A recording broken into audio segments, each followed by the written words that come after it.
چمچ یو دا چې ګرم پی وي وایي کې ماشومان دي د هغوی مرتړه کېږي خو زه پلار ورسره یې رسکي وکړم ماشومان هم راولي هلته بېګان ټوس کړم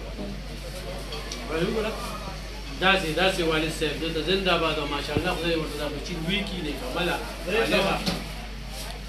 چکر لږ پنځو ته رسي نو زه هم بس په لار تلم او پس بې مولا دود پروس چې کوم دی نو یو نوم دی که نه برانډ ما ویل راشه وکړه او پرې وکړې د زلومو